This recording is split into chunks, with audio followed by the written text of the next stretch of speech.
Nara Lokesh recent గా మాత్రం ఒక కొత్త ఐడియాతో అయితే ముందుకు వచ్చారు. ఆయన ఐడియాస్ చూస్తూ ఉంటే అసలు ఏంటి ఇంత మంచి మంచి ఐడియాస్ చెప్తున్నాడు అనిపిస్తుంది.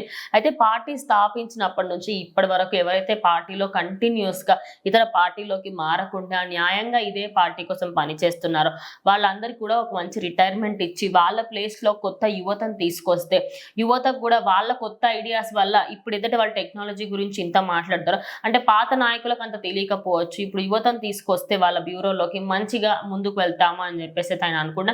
సో ఈ ప్లాన్ మంచిదే అంటారా? నాకు తెలిసినంత మటుకు టీడీపీ పార్టీలో ఎక్కువ మంది చదువుకున్న most of number of educated persons కూడా లీడింగ్లో ఉన్నారనమాట. సో వాళ్ళందరూ కూడా ఈరోజు రాష్ట్రాన్ని పరిపాలించడం చాలా హ్యాపీగా ఉంది. సో ఇంతకుముందు చదువు రానుడు కూడా రాజకీయాల్లోకి రావడం, అందరూ రౌడీజాలు చేసుకోవడం, డబ్బులు పెట్టి పార్టీల్లో ఎదగడం, అది కరెక్ట్ కాకుండా ఒక చదువుకున్నవాడు వస్తే ఇంకో 10 మంది చదువుకున్న వాళ్ళకి భవిష్యత్తు ఇస్తాడు అనే విధంగా వాళ్ళందరూ కూడా ఈరోజు పార్టీలో ఉండడం, గెలవడం కూడా హర్షించదగిన విషయం అనమాట. సో ఖచ్చితంగా మరి ఈరోజు నారా లోకేష్ గారు అయితే ఒక డెసిషన్ తీసుకున్నారు. పాలిట్ బ్యూరో అని ఒకటి ఉంటుందన్నమాట. దాంట్లో ఏంటంటే ఒక హై పవర్ అంటే వీళ్ళందరూ మెయిన్ క్యాండిడేట్స్, వీళ్ళు చెప్పిన మాట ఇంకా అందరూ సూచా తప్పకుండా ఇప్పుడు నాయకుడు లేకపోయినా సో వీళ్ళ అసిస్టెంట్స్లో పనిచేయొచ్చు అనే విధంగా ఆ పాలిట్ బ్యూరో అనేది వేసుకుంటారు అనమాట. సో కనీసం జగన్ రెడ్డికి ఇట్లా పెట్టాలని కూడా ఒక ఐడియా ఉండేది కాదు. హై పవర్ కమిటీ అని చెప్పి అందులో కొడాలి నాని, రోజా అని, పేరు నాని, ఈ నోరేసుకుని పడే వాళ్ళందరినీ కూడా హై పవర్ కమిటీ అని పెట్టాడు అనమాట.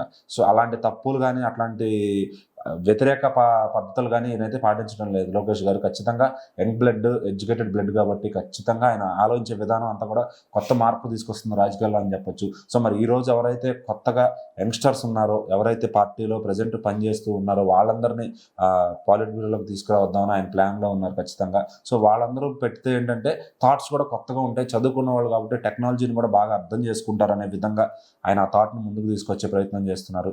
సో ఖచ్చితంగా అది త్వరలోనే అమలు కాబోతుంది. ఎందుకంటే లోకేష్ గారు యూత్ కాబట్టి ఆయన కూడా ఆలోచనలు యూత్ తోటి యంగ్స్టర్స్ అయితే ఆయన చెప్పే మాట వాళ్ళకి అర్థమవుతుంది, వాళ్ళు చెప్పే విధానం ఈయనకి అర్థమవుతుంది కాబట్టి మళ్ళీ అటు సీనియర్స్కి అప్ చెప్తే ఏంటంటే ఈయనతో కమ్యూనికేట్ అవ్వలేరు, కొంచెం ఈయన ఐడియా ఫాస్ట్గా ఉంటుంది, వాళ్ళకి కొంచెం స్లోగా ఉంటుంది కాబట్టి వాళ్ళకి ఏంటంటే ఎంతసేపు మనం అక్కడ డబ్బు పెడితే పని అయిపోద్ది అనే మైండ్తో ఉంటారు.